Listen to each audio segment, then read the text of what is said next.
बच्चों last lecture में हमने देखा था टक्कर क्या होती है, टक्कर के क्या प्रकार हैं, सारे प्रकार देख लिए थे। सबसे पहले अब देखने जा रहे हैं सम्मुख टक्कर, सबसे आसान लेकिन बहुत महत्वपूर्ण।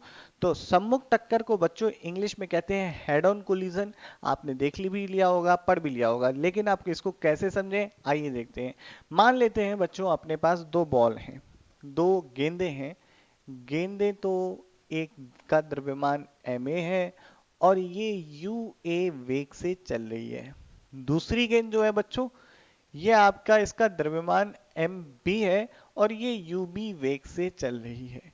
अब बताइए, आपका ये यू ए और यू बी से चल रही है तो क्या परिस्थिति होनी चाहिए कि तभी ये टकरा सकते हैं? सीधी सी निश्चित तौर पे बच्चों एक ही परिस्थिति होनी चाहिए कि जब आपका यू ए जो है ये बहुत ज्यादा हो बच्चों किससे, यूबी से, तो ऐसी ही परिस्थिति में ये टकराएगा, अदरवाइज आपका नहीं टकराएगा। यूए जो है ज्यादा होना चाहिए यूबी। अच्छा यहाँ पर बच्चों हमने यहाँ पे त्वरण शून्य माना है दोनों का भी। ठीक। अब क्या होगा, ये जो पीछे से धीरे धीरे धीरे धीरे धीरे धीरे धीरे भाग रहा होगा इसके पीछे और भागते भागते इसके अंदर घुस जाएगा। अब जब ये घुस रहा होगा तो आप देखो होगा क्या।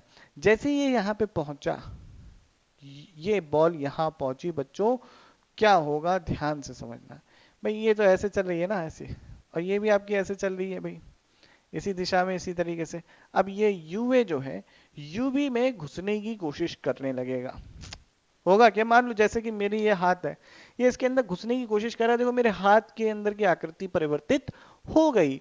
तो जब ऐसे ही प्रयास करेगा, जैसे आपने कोई दीवार पे बॉल मारी, तो बॉल जो है दीवार में घुसने की कोशिश कर रही होती है, तो बॉल पर दीवार बल लगा रही होती है विपरीत दिशा में।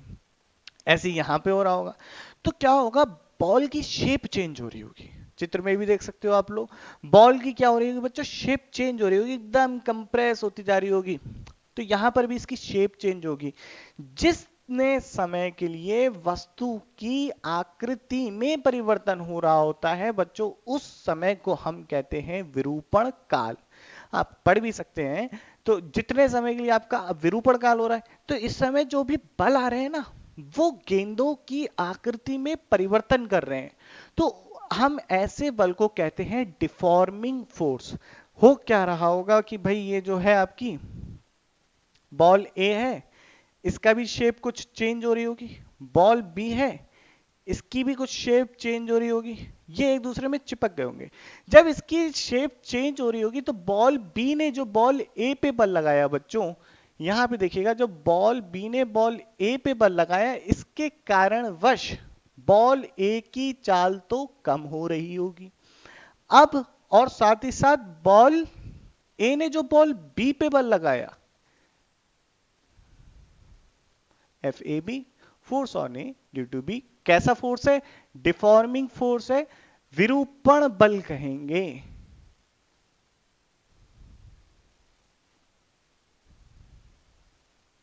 ठीक है बच्चों, डिफॉर्मिंग फोर्स है, विरूपण बल कहलाएगा। तो आपका यहां पर जो है डिफॉर्मिंग फोर्स आ रहा है भाई, इसकी वजह से इसकी क्या हो रही है, चाल कम हो रही होगी। और इस पे भी डिफॉर्मिंग फोर्स आ रहा होगा। बॉल बी की बात करो तो भाई ये कुछ ऐसे चपटी सी हो गई होगी उस समय के लिए, और इस पे भी डिफॉर्मिंग फोर्स आ रहा होगा इधर साइड पे ऐसे। तो क्या होगा बच्चों, इस, तो बच्चों अब यूबी की चाल लिखते हैं। क्या हो रहा होगा कि इसके ऊपर भी डिफॉर्मिंग फोर्स आ रहा होगा। ये डिफॉर्मिंग फोर्स आवेगी बल है जो कि बहुत अल्प समय के लिए आया है। तो इसकी चाल क्या हो रही है भाई, इसकी चाल इनिशियली क्या थी, कम थी। तो ये डिफॉर्मिंग फोर्स इसकी चाल को क्या कर रहा होगा, बढ़ा रहा होगा। क्या कर रहा होगा बच्चों, बढ़ा रहा होगा। तो भाई हो क्या रहा है, इसकी चाल तो कम हो रही है, इसकी चाल बढ़ रही है। एक समय ऐसा आएगा, एक समय बच्चों ऐसा आएगा जिस समय यू बी की चाल और यू ए की चाल एक बराबर हो जाएगी। मैं कहूं यू बी की जो चाल है वो भी, या यू ए की जो चाल कहूं या वेग कहूं वो यू है, और इसकी भी बच्चों जो वेग है इसका भी वेग वो भी यू है। ये बॉल ए है, बॉल बी है। अब क्या होगा, ये मैक्सिमम इस समय क्या होगा, इसमें विरूपण अधिकतम आ चुका होगा, इससे ज्यादा विरूपण नहीं हो सकता। अब बच्चों वस्तु में क्या होता है, जैसे आपने कभी देखा हो, मैंने भाई अपने हाथ पे एक बल लगाया और हटा दिया, तो ऐसा थोड़ी कि मेरे हाथ की जो शेप पहले थी वो अभी भी रही, इसके बाद मेरे हाथ की शेप पुनः वैसी ही हो गई, इसकी आकृति या आकार पुनः वैसे ही हो गया जैसे पहले था। या आप देखें, गुब्बारे पे आप एक बल लगाए और उसे वापस से छोड़ दें। इतना बल मत लगा देना कि वो फूट जाए।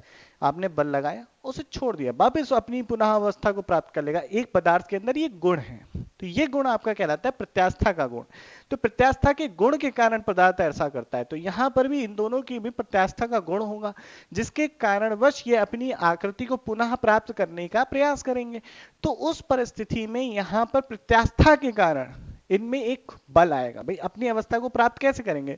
इनके हुआ क्या, जब डिफॉर्मेशन हुआ तो आपस में कण पास पास आ गए, जिसकी वजह से बच्चों क्या होगा, कणों के बीच में लग रहा होगा प्रतिकर्षण का बल, और इसी प्रतिकर्षण के बल से हम कहते हैं रिफॉर्मिंग फोर्स आ गया, या प्रत्यास्था के कारणवश अपनी वस्तु ने पुनः आकृति को प्राप्त करने की कोशिश चालू कर दी। तो ये होगा क्या, यहाँ पर अब जो है वापिस इसका अवरूपण होने लगेगा, यानी कि अपनी आकृति को पुनः प्राप्त करने लगेगी। और ऐसी भाई दो परिस्थितियां हैं, या तो ये यू वेग से ही चलने लगेंगे, है ही नहीं इनके अंदर प्रत्यास्था का गुण, करना ही नहीं चाहते ये अपनी। अब ऐसे कौन से पदार्थ है, जैसे मिट्टी है, आप मिट्टी के ढेले को नीचे छोड़ दो, गीली मिट्टी को नीचे छोड़ दो, जैसे गिरेगी वैसे चिपक जाएगी। एक और उदाहरण लेता हूं, मोमबत्ती का वैक्स जो पिघलता हुआ होता है उसको वैसे छोड़ दो, जैसे छोड़ दो वैसे वैसे बिल्कुल, उसमें जितनी आपकी ने विरूपता दे दी उतनी आ गई उसमें। तो ऐसी परिस्थिति अगर है तो भाई ये यू वेग से चलने लगेंगे दोनों। और अगर ऐसी परिस्थिति नहीं है तो यहां पर अब जो है एक रिफॉर्मिंग फोर्स आएगा, जिसे प्रत्यास्थ बल कहेंगे।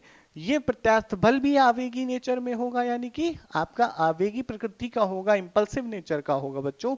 तो ये भी आपका आवेगी बल आने लगेगा। तो ये आवेगी बल क्या करेगा भाई, ये आवेगी बल के कारण देखो, ये आवेगी बल जो आपका बी का प्रत्यास्था के कारण बल आया, वो आपका रिफॉर्मिंग फोर्स इधर लग रहा होगा ए पे, ठीक है। अब ये एक दूसरे से दूर हटने की कोशिश करेंगे, और अभी क्या कर रहे थे, घुसने की कोशिश कर रहे थे, अब ये एक दूसरे से दूर हटने की कोशिश करेंगे। इसका रिफॉर्मिंग फोर्स भी इधर की तरफ आएगा। और ये दोनों ऐसा नहीं है जितना डिफॉर्मिंग फोर्स है उतना रिफॉर्मिंग फोर्स है, ऐसा जरूरी नहीं है। यानी कि जितनी रूपता प्राप्त करने के लिए बल आए उतना ही जरूरी नहीं कि विरूपता जब आपकी, यानी कि विरूपता हो रही थी, यानी कि डिफॉर्मेशन हो रहा था, पदार्थ की आकृति परिवर्तन हो रही थी, जो बल आया था उतना ही हो, ऐसा जरूरी नहीं है।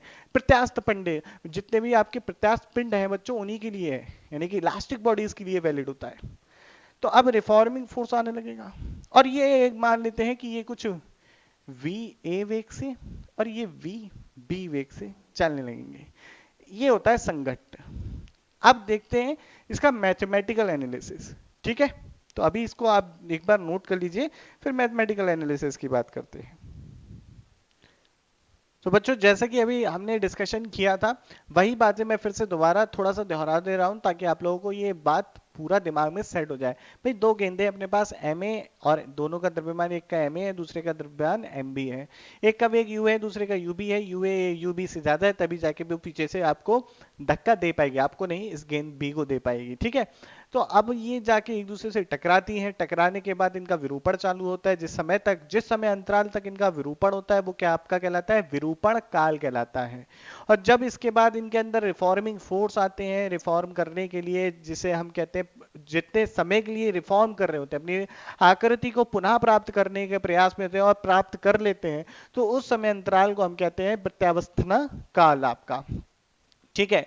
तो जो आपके डिफॉर्मिंग फोर्स है वो जरूरी नहीं है बच्चों वो रिफॉर्मिंग फोर्स के बराबर हो, ये पॉइंट एकदम याद रखना। है एक ऐसी अवस्था जहां पर डिफॉर्मिंग फोर्स आपके रिफॉर्मिंग फोर्स के बराबर होते हैं, पर उसको हम आगे डिस्कस करेंगे। अब आगे की बात करता हूं बच्चों कि हो क्या रहा होगा, थोड़ा सा मैथमेटिकली व्यू देख लेते हैं चीजों का, ठीक है। तो पहले भाई देखो क्या संवेग, तो आपका जो है याद रखना न्यूटन का तृतीय नियम, ज्यादा अच्छे से कहूं मैं कहूं तो संवेग संरक्षण का नियम हर जगह वैध है, हर जगह वैलिड है, हर जगह लगा सकते हो। न्यूटन के तृतीय नियम जो स्टेटमेंट है उसमें वैलिडिटी हो सकता है एक बार को एग्जिस्ट ना करे, लेकिन संवेग संरक्षित हर जगह रहना है, इस बात को याद रखना, क्योंकि यह है एक प्रकृति का नियम है।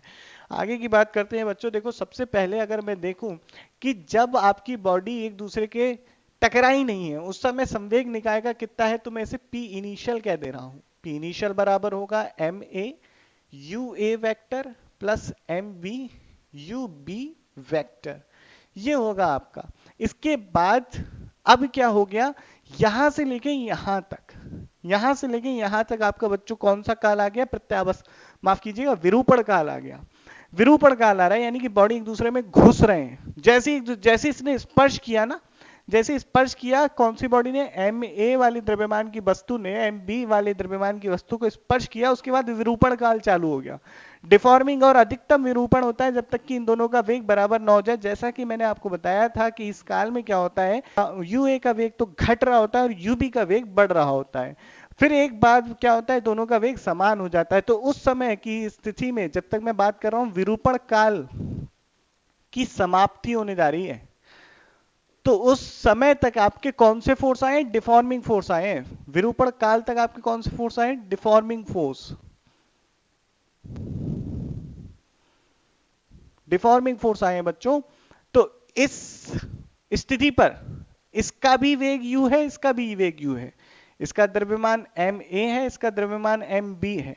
तो अगर मैं यहां पर करूं द्रव्यमान आपका संवेग संरक्षण से, तो लिखूंगा इस परिस्थिति में आपका जो संवेग है वो हो जाएगा निकाय का ma प्लस mb और u वेक्टर। और ये संवेग आप जो आपका ये वेग है, ये आपके द्रव्यमान केंद्र के वेग के बराबर होगा। करके देख लीजिए u वेक्टर आपका। भाई कैसे हम देखेंगे, हमें कैसे पता, देखो P इनिशियल बराबर होता है P फाइनल, और P फाइनल यहां पर मैं कह दे रहा हूं भाई P1 है।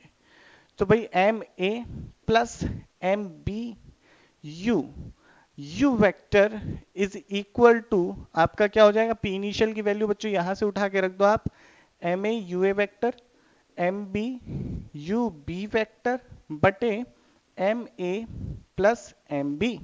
ये आप क्या आ गया, आसान एकदम। तो ये जो वेग है आपका, ये द्रव्यमान केंद्र के वेग से दोनों वस्तुएं विरूपण काल के अंत में चल रही हैं। ये बहुत डिटेल में बता रहा हूं बच्चों, ये जल्दी आपको नहीं मिलेंगी बातें। अब विरूपण काल खत्म हो गया, मैक्सिमम डिफॉर्मेशन खत्म हो गया।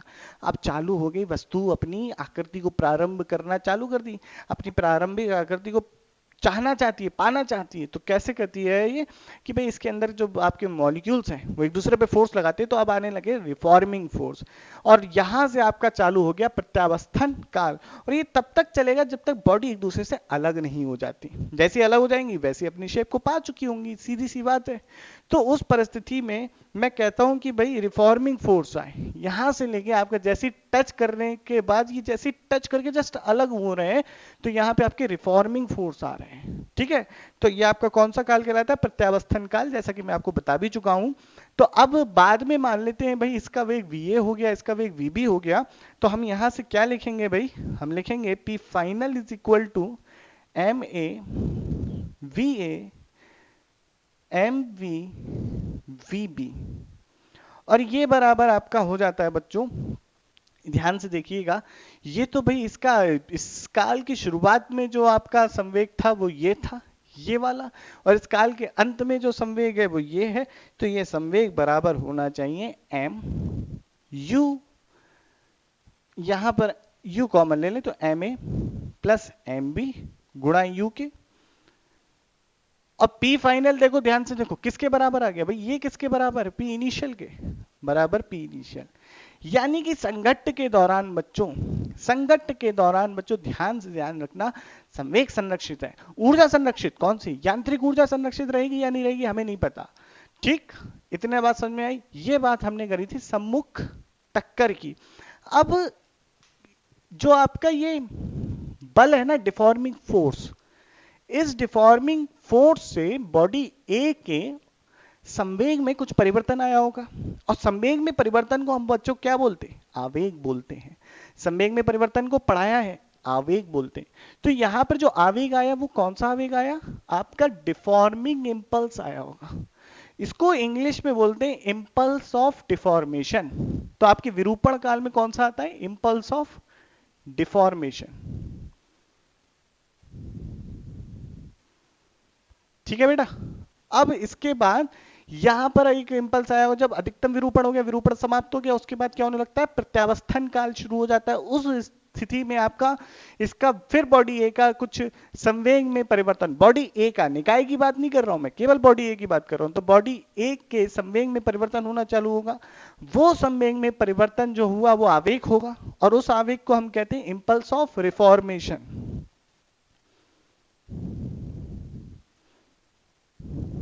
तो ये इम्पल्स ऑफ रिफॉर्मेशन हो गया।